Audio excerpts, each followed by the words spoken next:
오늘도 참으로 좋은 날입니다.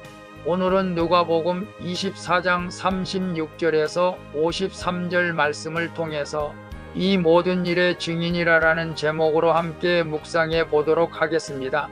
먼저 본문을 읽도록 하겠습니다. 누가복음 24장 36절. 이 말을 할 때에 예수께서 친히 그 가운데 서서 가라사대 너희에게 평강이 있을지어다 하시니 37절. 저희가 놀라고 무서워하여 그 보는 것을 영으로 생각하는지라. 38절. 예수께서 가라사대 어찌하여 두려워하며 어찌하여 마음에 의심이 일어나느냐. 39절. 내 손과 발을 보고 나인 줄 알라. 또 나를 만져보라. 영은 살과 뼈가 없으되 너희 보는 바와 같이 나는 있느니라. 40절. 이 말씀을 하시고 손과 발을 보이시나. 41절. 저희가 너무 기쁨으로 오히려 믿지 못하고 기이 여길 때에 이르시되 여기 무슨 먹을 것이 있느냐 하시니. 42절. 이에 구운 생선 한 토막을 드리매. 43절. 받으사 그 앞에서 잡수시더라. 44절. 또 이르시되 내가 너희와 함께 있을 때에 너희에게 말한 바 곧 모세의 율법과 선지자의 글과 시편의 나를 가리켜 기록된 모든 것이 이루어져야 하리라 한 말이 이것이라 하시고. 45절.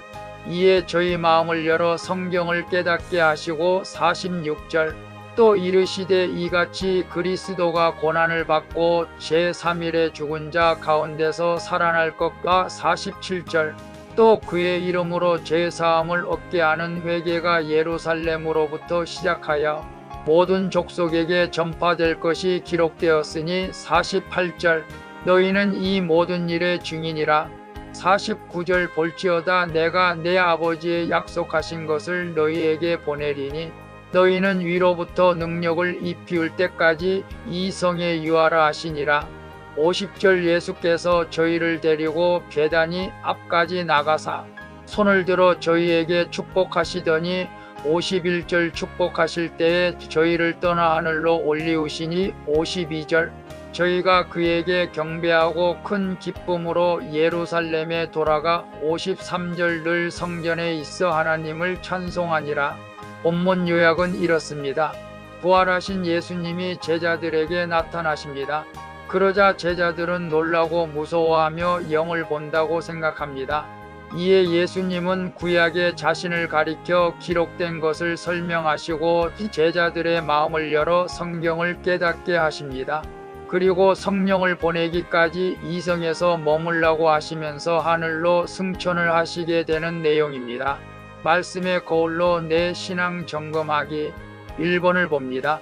말씀을 적용할 때 내가 경험한 놀라운 일은 무엇입니까? 말씀을 듣지만 사실로 믿지 못하는 것은 무엇입니까? 36절에서 43절에 보게 되면 예수님이 부활하셨다는 소문을 들었음에도 제자들은 믿지를 못합니다. 이에 예수님께서 친히 찾아오시죠. 두려워하는 제자들에게 평강을 선포하시고 못 박혔던 손과 발을 보여주십니다. 우리가 부활을 믿지 못하면 모든 것이 헛것이기에 제자들에게 직접 찾아와 믿게 하신 것이죠. 이처럼 예수님은 우리의 믿음을 지키고 도우시며 평강을 주시는 분이십니다. 비록 내가 믿음이 없을지라도 나를 택하신 주님은 결코 포기하지 않으시는 것이죠. 나의 죽은 믿음이 산 믿음이 되게 하시는 것입니다. 그래서 말씀에 적용할 때 내가 경험한 놀라운 일은 무엇입니까? 말씀을 듣지만 사실로 믿지 못하는 것은 무엇입니까? 라고 했을 때 우리가 말씀대로 살다 보면은 반드시 하나님의 놀라운 말씀의 기적을 경험하게 됩니다. 말씀을 들어도 믿지 못하는 것은 두 가지 이유가 있죠. 하나는 사단이 말씀을 깨닫지 못하게 하는 경우고 하나는 내 자아가 너무 강해서 믿지 않으려고 하는 것이죠. 그러나 성령께서 그럴 때에도 도와주시기 때문에 우리는 늘 말씀대로 살려고 노력하게 되면 하나님이 일하여 놀라운 일들을 경험하게 하실 줄로 믿습니다. 2번을 봅니다.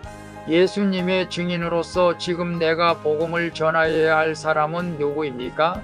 44절에서 48절을 보게 되면 예수님은 십자가 고난과 죽음 그리고 부활이 구약의 성취임을 알려주십니다. 그리고 주님은 제자들에게 성경의 내용을 알려주실 때 먼저 그들의 마음을 열어 성경을 깨닫게 하시죠. 말씀을 아무리 들어도 마음으로 받아들일 준비가 되지 않으면 깨달을 수가 없기 때문입니다. 그리고 말씀을 깨달은 제자들을 증인이라고 부르십니다. 이처럼 주님을 만난 사람은 구원받은 동시에 증인의 사명을 받게 되는 것입니다. 나를 부르신 그곳에서부터 예수님의 복음을 우리는 증거해야 할 줄로 믿습니다. 그래서 예수의 증인으로서 지금 내가 복음을 전해야 할 사람은 누구입니까? 라고 했을 때 가장 가까이 있는 사람에게 먼저 전해야 되겠죠. 가장 가까이 있는 사람이 누구입니까? 가족부터 전하고 이웃, 그리고 멀리 선교까지도 할 수 있는 그런 증인의 사명을 잘 감당할 수 있기를 바랍니다. 3번을 봅니다. 성령 충만을 받기 위해 내가 머물러 기다려야 할 예루살렘 성은 어디입니까? 그곳을 당장 떠나고 싶어 하지는 않습니까? 49절에서 53절에 보게 되면 예수님은 제자들에게 위로부터 능력이 임할 때까지 예루살렘 성에 머물라고 말씀하십니다. 이에 제자들은 예루살렘으로 돌아가 날마다 하나님을 예배하며 찬양하죠. 예수님은 우리에게 증인의 사명을 주실 뿐 아니라 그것을 수행할 능력도 주시는 것입니다. 주님의 증인이 되기 위해 필요한 것은 다른 사람들보다 뛰어난 실력이 아니죠. 위로부터 임하는 능력입니다. 믿으신 예수님은 사명을 감당할 수 있는 힘과 능력, 즉 성령을 나에게 부어주시는 것입니다. 그래서 성령 충만을 받기 위해 내가 머물러 기다려야 할 예루살렘 성은 어디입니까?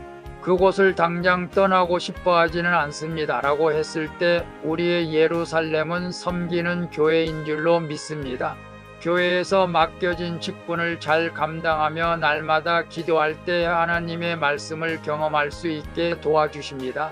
섬기는 교회에서 귀한 직분 잘 감당하길 축복합니다. 기도하겠습니다. 주님, 이 말씀을 듣지만 믿음으로 살아내지 못하는 저를 긍휼히 여겨주시옵소서. 이제는 말씀을 적용해서 세상의 어떤 말보다 하나님의 말씀이 진리임을 경험할 수 있게 도와주시옵소서. 주님, 오늘도 위로부터 주시는 능력을 힘입어 예수의 증인이 되게 해주시옵소서. 나에게 능력을 주시는 예수 그리스도의 이름으로 기도합니다. 아멘. 오늘도 수고하셨습니다. 사랑합니다. 축복합니다. 샬롬.